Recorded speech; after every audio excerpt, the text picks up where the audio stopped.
प्रश्न 5, निम्नलिखित का मान ज्ञात करें। प्रश्न 5 का पहला 1/6 गुना 3 का घात -1 गुना 1/3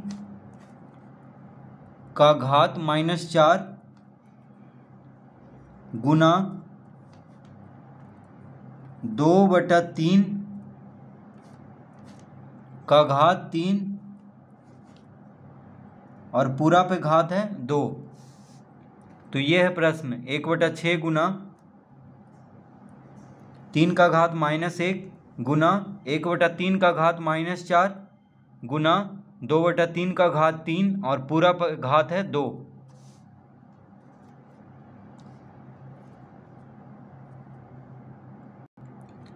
तो हम लिख लेंगे 1/6 गुना 1/3। तो घात माइनस में है, देखिए 3 का घात -1 है, तो घात जब माइनस में हो तो क्या करते हैं,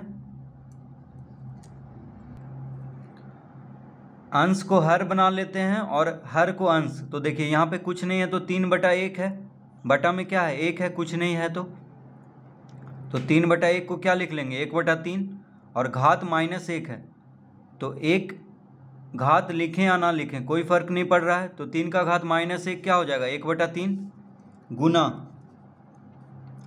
3 का घात 4 हो जाएगा, यहाँ पे माइनस है, घात देखिए माइनस में है तो इसका व्युत्क्रम लिख लेंगे, यानी 1/3 का व्युत्क्रम क्या होगा 3 होगा। तो जब घात माइनस में हो तो माइनस हटाने के लिए क्या करते हैं,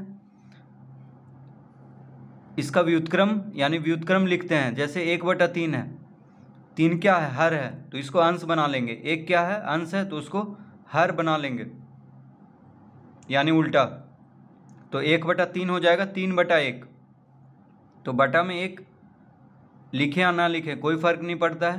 तो 3 का घात 4 लिख लेंगे, 1/3 का घात -4 किसके बराबर हो जाएगा 3 का घात 4 के बराबर गुना, अब यहाँ पे 2/3 का घात 3 है, 2/3 का घात क्या है 3 है, तो हम लिख लेंगे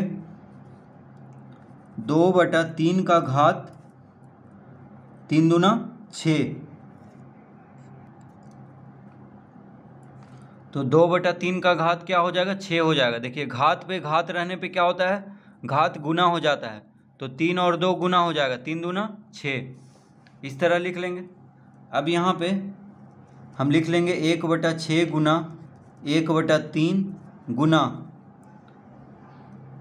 3 गुना 3 गुना 3 गुना 3 गुना 2/3 गुना 2/3 गुना 2/3 गुना 2/3 गुना 2/3 गुना 2/3, इस तरह लिख लेंगे। अब यहाँ पे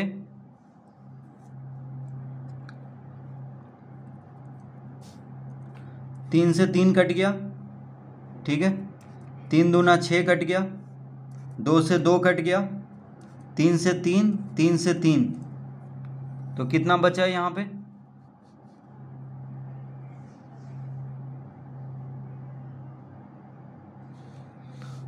फिर से देखिए 3 से 6 काट दिए थे 2 बार में, 3 दूना 6, फिर 3 से 3 काट दिए, फिर यहाँ से 3 से 3, यहाँ से 3 से 3 और 2 से 2, तो क्या बचा देखिए 2 दूना 4, 4 दूना 8, 8 दूना 16, 16 दूना 32, तो इसका उत्तर आ गया 32 बटा, यहाँ पे 3 तिहाई 9, 9 तिहाई 27, 27 तिहाई 81, यानी 32/81। इसका उत्तर क्या आएगा 32/81।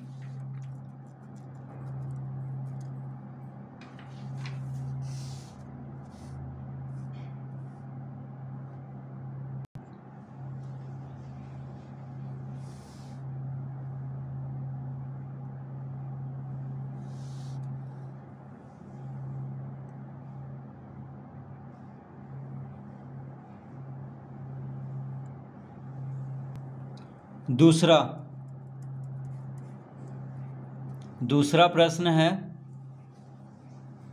1/3 का घात 7 भागा 1/3 का घात 4 भागा 1/3 का घात 3। तो 1/3 का घात 7 भागा 1/3 का घात 4 भागा 1/3 का घात 3। यह है प्रश्न।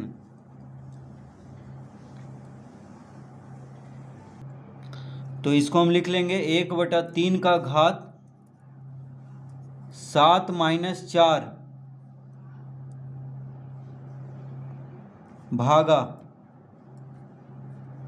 1/3 का घात 3। तो भागा में क्या होता है, घात को घटा लेते हैं। देखिए आधार यहाँ पे भी 1/3 है, यहाँ पे भी 1/3 है, घात अलग अलग है।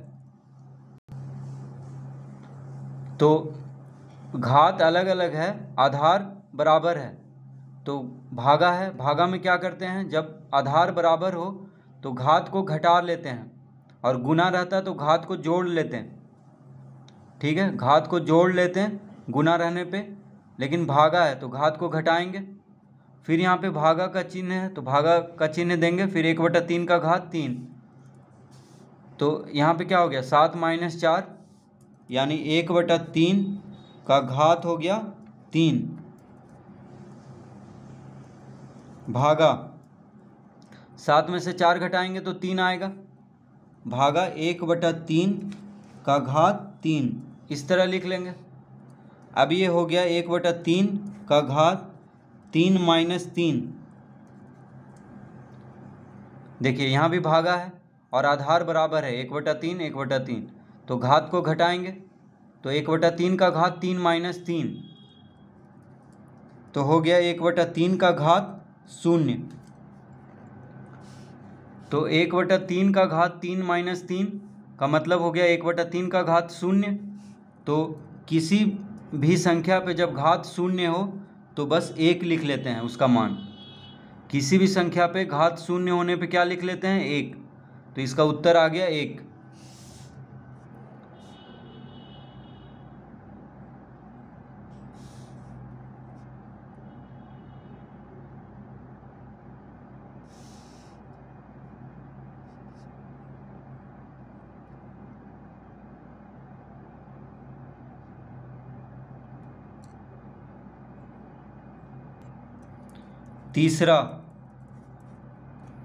तीसरा प्रश्न है 1/4 का घात -2 जोड़ 1/2 का घात -2 प्लस 1/3 का घात -2।